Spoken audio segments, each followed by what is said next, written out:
everybody, I'm Beebs Kelley. Welcome back to another video. Today I wanted to shake things up and talk about something totally different, and we haven't done enough beauty-focused videos lately, so I thought we would talk about the biggest news in the beauty space lately, which is these new studies that have come out about filler and all of the ladies who have been getting filler, having regret, trying to get it dissolved. Basically, the beauty community is solidly 100% completely over and done with filler, and unfortunately, there's lasting negative effects from this. But before we get into it, please do consider subscribing if you have not already.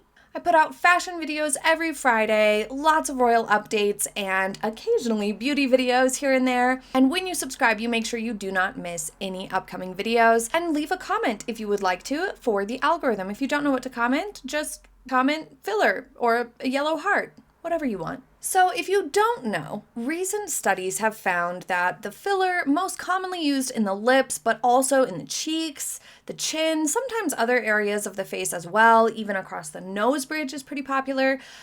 Everybody was told, and it was marketed as something very, very temporary. Nothing to be worried about, nothing concerning, because it's not permanent. It's kind of one of those beauty treatments like microblading in terms of what it was marketed to people as something really no big deal. Nothing you need to like sit around and make big decisions about the way you might with a tattoo. Filler was considered to be something really easy, simple, and very, very temporary. And this was something that they solidly marketed as temporary and had people come back for top-ups or to get more filler pretty frequently. Now, the studies that have been coming out, and some of these studies are a few years old, but were not really brought to the forefront of the conversation right away, and now are coming to light more aggressively. What they've discovered now is that this type of filler in particular, that's hyaluronic acid based, never dissolves. Never, ever, ever goes away. In fact, MRI studies have proven this, that the filler never dissolves, and even worse, it migrates and expands. So hyaluronic acid, when applied topically to the skin, binds to water. And that's why it's so important that you spray your face with a toner or a mist, just a water mist, before you apply hyaluronic acid. You want your skin ever so slightly damp or misted when you go to apply it so that it has some water to latch onto as it sinks in. If you don't, then it can actually suck water from your skin and make you feel more dry and tight rather than moisturized and plump. And so it only makes sense that when injecting it under the skin, it's going to suck water to it and bind to that water. And that's exactly what's happening. People who only had a few injections of filler now have the equivalent of 3 times, 4 times, even 5 times as much filler in their face now because it's bound to water and expanded. So that's a big problem in and of itself. People are ending up with a lot more filler content under their skin than they ever expected and ever agreed to or intended because they only got filler a couple of times, but now it's exponentially more under the skin.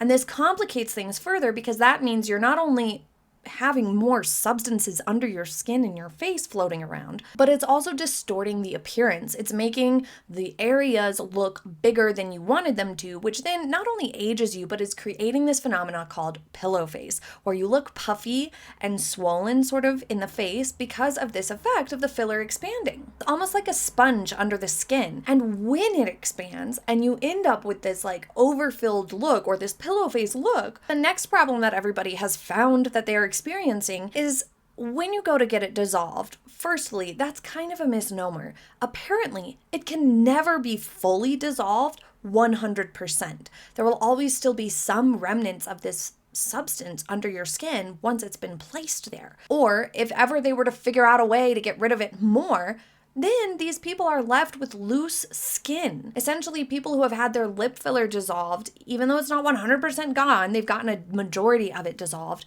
and then they're left with sort of wrinkly, empty-looking lips that look like a balloon that's been inflated and then deflated.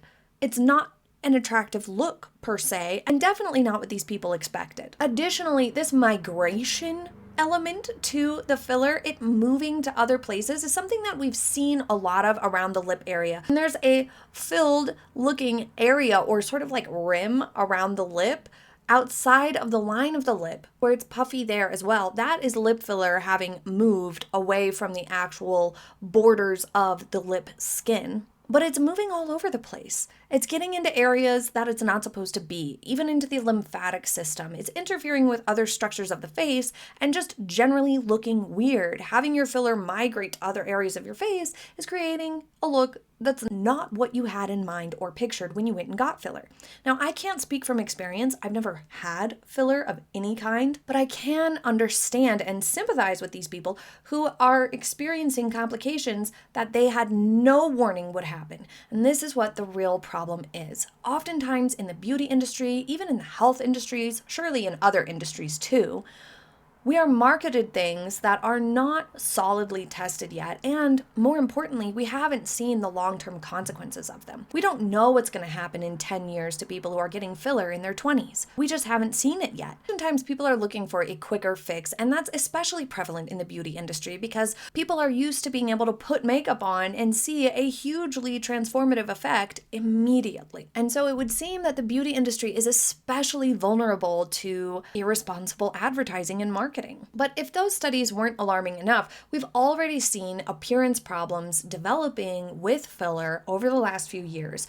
Kylie Jenner has sort of become the poster girl for this, whether she likes it or not, and I do understand that it upsets her and that it's an unfortunate experience, but at the same time, she participated in some of this false advertising sort of vibes by not disclosing that her plumped lip effects were from filler rather than exclusively from her lip kit makeup products. So when you do something like that, you should expect some degree of backlash. But also, she began getting cosmetic procedures so profoundly young. It's no wonder she regrets them now. And she looks completely different than she would if she didn't do all of these procedures to her face. She's dealing with looking older than she is. She's dealing with migrating filler and pillow face and all these things that now are going to create a lifelong of having to mess with your face. And we have seen with Madonna, for example, what has happened to her after she has been messing with her face for so many years. It's not working out so great. So it would be reasonable to assume that this will be even worse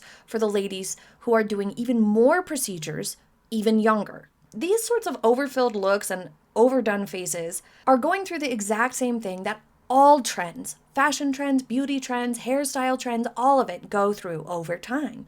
The overfilled lips, the overplumped bottoms, the chiseled cheekbones with the buccal or buccal fat removal and the plumped up cheekbones, and all of these things are just trends that are eventually going to fall from favor. Now, when a trend is something as simple as a makeup look, like minimal makeup or bronzy makeup or really rosy cheek makeup, like there's no harm in that. The worst that will happen is you'll look back on those pictures and wonder why you had so much blush on your nose or why you were lining your lips in that way.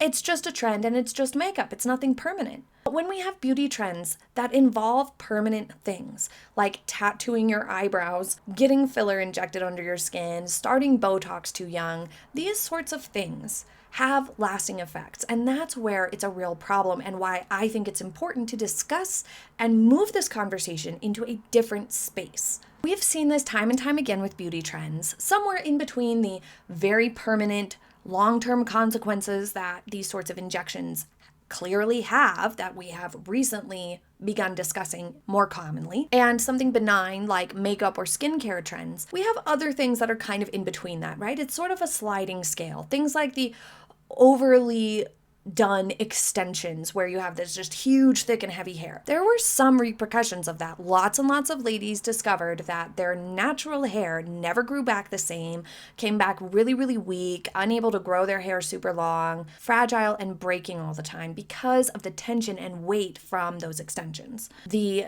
overly thin eyebrows that were really popular, I think it was like the 90s that was really, really popular. A lot of women found that their eyebrows never grew back in fully after years of tweezing them to be super duper thin. We learn from our beauty trend mistakes over time, and hopefully that's what this gets to. The problem is that this is so much more serious than those things.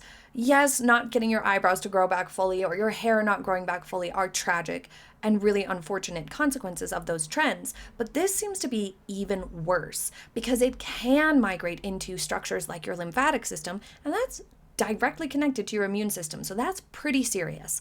The fact that they're not sure they can ever fully dissolve filler completely and remove it completely from under your skin, even more alarming.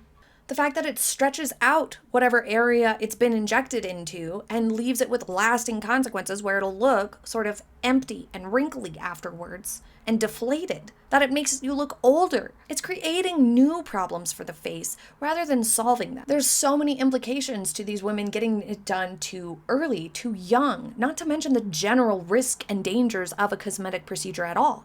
Anything that pierces the skin carries huge risks of infection. If you're getting these injections where it's not completely done in a medical sterile environment by a medical professional, so many things can go wrong. So this particular beauty trend carried way higher risks than people realized, and it was so heavily popularized over social media the last few years. It's quite shocking, the prevalence of this and the consequences of it. The seriousness of this is something we haven't really seen before in the beauty space. It goes beyond the trend moving on and the general regret and panic that a lot of young women and men are experiencing over these fillers. No judgment. Everybody should do what they want with their face. I mean, it is your face. And our appearance is so intricately intertwined with our self-confidence, our self-image, our feelings. It's personal on a really deep level. So this is not a time to judge people who have utilized cosmetic procedures in the past or who continue to despite this information coming to light. What we should be asking, however, is why? Why has the industry been allowing people far too young to get this filler? Why has that been allowed? Why haven't these studies been more prominently featured and discussed, some of them coming out a few years ago and only just now catching on and gaining traction in the public space? And why are the culture and conversations around these trends, and particularly the filler subject, not including the risks more prominently? I think it's in part because we are so used to just all sorts of makeup and skincare products, slowly getting into things like microneedling, things that feel like maybe a little bit more serious that you might find in a dermatologist's office, but being able to do them at home, it blurred this line, paired up with the prominence in Hollywood or celebrity influencer types of crowds. It sort of sneakily wove its way into the beauty space where it really should have remained in the plastic surgery sort of cosmetic procedure space. Why is the social landscape so devoid of people sending the message that your natural face is good and beautiful and you should leave your face alone? Why is that voice the one never really spread and heard within the beauty space? We know the answer to this. It's because there's really no money in that. That's absolutely tragic.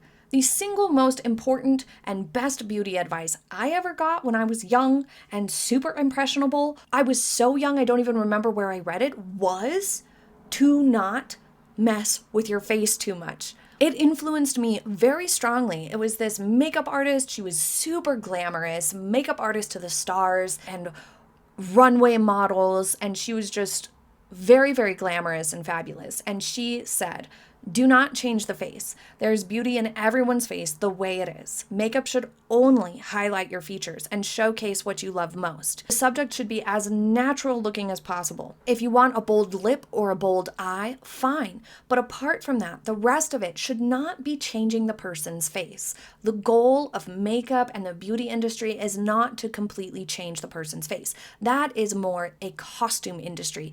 Costume makeup artists that work in Hollywood, they are more focused on changing the face sometimes, or accentuating different features, or making somebody look more gaunt than they are, for example, or more tired than they are. They're the artists that are doing costume makeup. For everyday makeup, for beauty makeup, even fashion or glamour makeup, it's not about changing the person's face. It's about the beauty of the art of makeup and highlighting the beauty of the person themselves. And all of us have beauty in our faces. So to me, fillers have always been an example of something that just didn't really make sense to me for me personally. And not to mention, I'm very risk avoidant. Anything that could possibly result in complications or pain or discomfort or long-term issues are something that I just won't do for vanity, ever. Just never, ever, ever. No tattoos. I only got my ears pierced when I was younger. Never, I don't want any more piercings. I don't want anything ouchy happening over vanity or appearance sakes. Just no. That's part of why sometimes I'm lazy with styling my hair, because it's annoying. And sometimes you pull your hair, it hurts, things like that. I don't like that. And so even though it's something that I never even considered as an option, I really empathize with these women and these girls who are freaked out that they've ruined their faces forever. That is tragic. That is super sad. And it shouldn't be happening, especially within the beauty space. People should not be normalizing a procedure that can have long-term implications and complications. I definitely think the less we mess with our faces, the better. And while I love the creativity of makeup and hair and the entire cosmetology industry, I think is so much fun, at the end of the day, I do think that a natural beauty approach is what's best as baseline. Doing something really, really fun and knowing how to use makeup in really fun and creative ways is fabulous as an art form. But our everyday makeup, our signature looks that we draw upon for our daily looks, should be rooted in natural beauty. And yet, over the years, the dominating conversation and what really drives the industry from a financial perspective, which is a huge contributor to this sort of dynamic within the beauty space, but even makeup is outrageously out of hand. Tanning, people tanning themselves orange with fake tanner, wearing ridiculous amounts of foundation, caterpillar eyelashes, hiding your gorgeous eyes, slathering on so much makeup that you look masked, diminishing your beauty. These things are very, very popular across social media and the beauty space. And that's part of what has led people to opening the door for these more extreme procedures like filler. What it says to me is that we have not only been ambushed by industry advertising and struggled to recognize just how heavily edited social media and celebrity pictures really are, but we've also left out this really important part of the beauty conversation, that the root of the problem is confidence. That while our confidence might feel boosted when we put on 50 pounds of makeup, tan our skin, fill our lips, and use filters, extreme filters on social media or other apps, that these types of things completely change the way our face and even sometimes our bodies look to us. And while that might temporarily send a bit of a boost to our confidence, it doesn't actually lift our confidence at the end of the day, because it is temporary. Real confidence is loving your body, your face, your hair, your skin exactly the way it is, untouched, with no makeup, no tanner, no lash extensions, no lip fillers, no nothing done to it at all. No filters on your cameras. And that's what we all need to really be focusing on developing and supporting within each other and within this community. Even if you have problematic skin, or your hair is in a weird growth cycle, or has experienced a lot of breakage and you're in a stage of healing your hair, whatever it is that you don't particularly love and source confidence from naturally, perhaps you do feel like your lips are super thin and you're like, I wish they were plumper. Still, at the end of the day, the message should be to love it the way it is. Love your hair, your face, your skin, how it is, anyway. It doesn't mean it'll never change, or you can't do anything about it, or you can't overline your lip when you want to, or anything like that.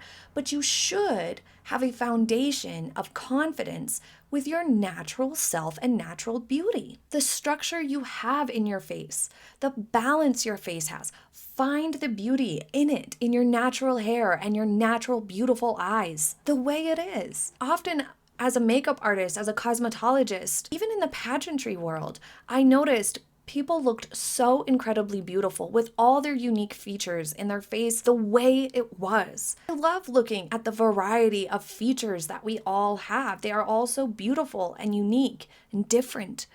It's in and of itself a beautiful thing to see that variety.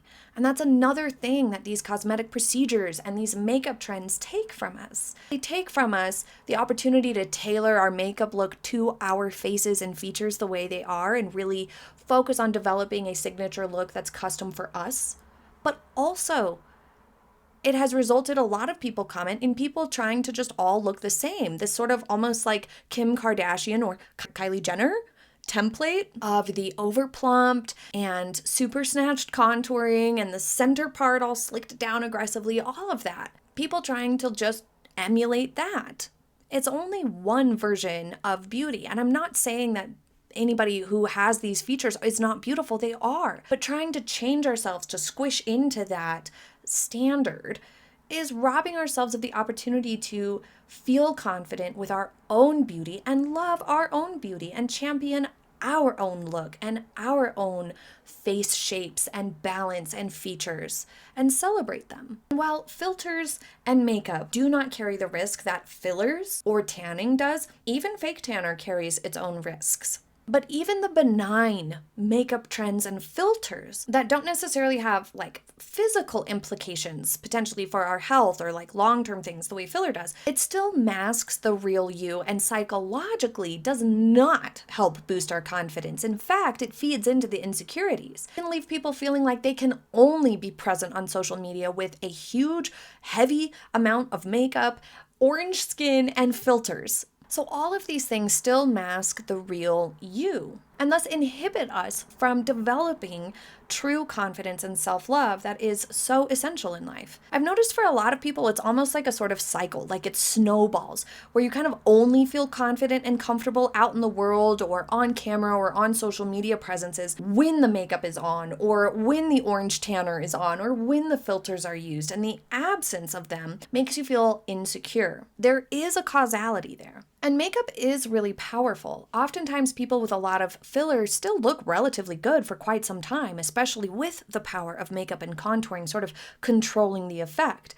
But without the makeup on, they look completely different and it's very unnatural. The unnatural features almost stand out and are more noticeable when the makeup is off. In fact, that's part of our brain's facial recognition system. Seeing somebody with makeup on, we're kind of used to that at this point. Like, oh, well, they have a lot of makeup on, they're done up, what have you. But when somebody has a bunch of filler or work done to their face and they're out there without their makeup on, then our brain reads that as very, very unnatural. And in a lot of these situations, this further delays people realizing that they've begun to look weird or like a clown because they're blind to the effects of whatever it is that they've done or whatever it is that they're kind of fixated on using, whether it's heavy amounts of makeup, filler, tanner, whatever it is, making them look ridiculous. It takes some time for it to sink in, and that, unfortunately, is what people are experiencing now.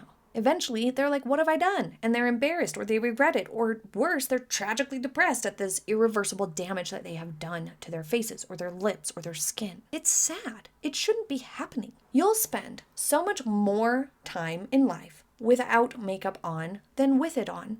You'll spend so much more of your life without filters on than looking at yourself through a filter on a camera screen. Cuddling a newborn baby, spending time with your kids or your grandkids eventually. The moments in life that matter, chances are you will not have 50 pounds of makeup on and be perfectly done up 100% of the time. These serendipitous moments are so beautiful and valuable, and you should feel confident in those moments as they come unpredictably, in your natural state of beauty with your natural bare face on. That's what everybody deserves, is to feel beautiful as they are completely naturally with that bare, authentic, natural face. And I think that would be a really valuable place to move these conversations towards. As people have begun to discuss this filler controversy a lot more, and it's becoming a lot more common to see conversations about it and calling it out a little bit more, as this evolves, it is really important that we consider the root of the problem. Yes, the industry is involved. Celebrity lies, not disclosing edits, filters, work having been done, that is problematic, of course, and a huge contributor, as I said. But the individual's confidence at the end of the day is typically what's driving them to make these more and more extreme changes to their face or their bodies. If you love your lips the way they are, you won't be getting filler. You won't want to change the things about your face that you love. So you should love your face, problem solved. The discussion really does need to come back to this space. In this era where confidence is supposedly at an all-time high, this evidence shows otherwise. For women and for men, your face, your body, your skin is beautiful. Grow that confidence from your natural self, in your natural state, and accept your beauty as it is. The focus for a long time has been on how to change it. And that makes sense within the beauty space because we use makeup and we see an instant change and it's exciting and fun, and it is an art form. It is an artistic outlet. So is hairstyling. But when it comes to things that are not temporary, it's so essential that these conversations are punctuated with reminding young girls and women and people everywhere that the natural beauty that you have is good enough. It is gorgeous the way it is, and it should be left alone and loved how it is. And that is what really needs to change within the beauty space. Makeup is fun, filler is serious, and you're beautiful no matter what. Please leave your thoughts in the comments, and I will see you next time. Have a happy day, everybody. Bye.